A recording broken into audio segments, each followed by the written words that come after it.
So what's next for the Chinese app market? Well, to find out, I'm joined by Ray Wang. Ray is the principal analyst and founder at Constellation Research. Hi, Ray. Hey, how you doing, Rachelle? Good, thank you. So give us an idea, who are the biggest players and what type of apps make up the lion's share of the market in China? You know, the big apps are all related to gaming, they're related to dating, they're related to all ride-sharing services, ride-hailing, but this is an Android market. We're talking of the 800 million users out there. It's a 4-to-1 ratio from Android to Apple iOS. And so this is a huge market that has not been able to access the full capability of AR Core, which is what you were talking about earlier. And how valuable would you say China's app economy is? Oh, we're talking about a potentially global trillion-dollar app market here. This is everything, because when we think about where the phone plays a role for us, we're talking about everything from the ride-hailing, from health and safety, from gaming, which is like the big one, to paid content. These are all areas where people are accessing the internet. I mean, we're rapidly getting to a point where more than half of the world's population is covered by the internet, and the mobile accessibility point of 800 million users in China is the way in.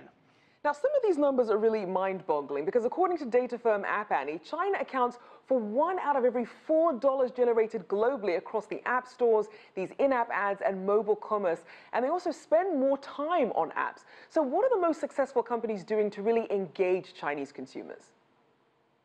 So a lot of that engagement is really through a number of areas. One, from chats and text and messaging, the social networks are placement.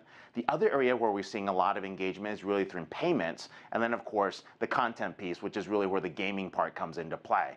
This is why that announcement was so important between Google AR Core and what's going on with Xiaomi, because there's been pretty much a dominance of Apple on the AR side for augmented reality. And what augmented reality does is it brings out more engagement. It keeps people as users glued longer onto their mobile devices. It actually transforms those experiences. And so without having that ability to bring that augmented reality capability on the Android platform, Google has been at a disadvantage for quite some time in China.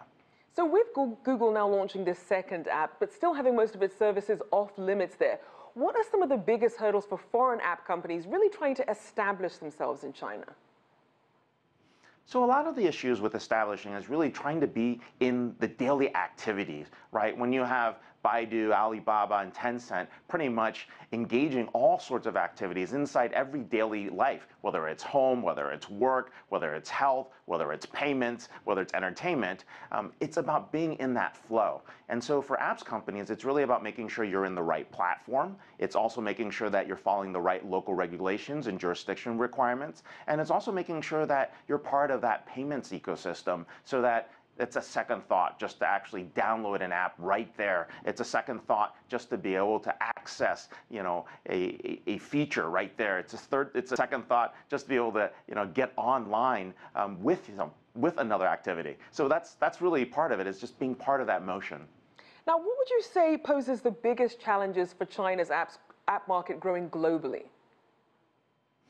I think the hard part with growing is really just, some of it is cultural. It's the fact that how people use apps. The funniest thing happens when my friends from China come to the US and they realize, oh my God, I don't have any cash, right? I actually have to physically pay for something. I actually have to connect something. And the ease of payments, the ease of doing things in China, because of the way the digital economy has grown, makes it seem much more advanced than other parts of the world. And so there's some assumptions that are made in terms of behaviors, cross-border behaviors, that you have to take into account for. I think the second thing coming into the American markets is also an understanding of what rights and privacy expectations coming out of China for both Europe as of course the North American market that people have to take into account for. And then I think the third thing is really just trying to make sure that the content styles and content patterns are equally engaging in the overall customer experience.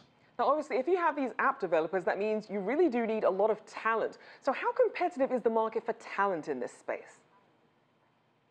Oh, it is very competitive for talent, but it's really aligned by platforms. The Android ecosystem is huge.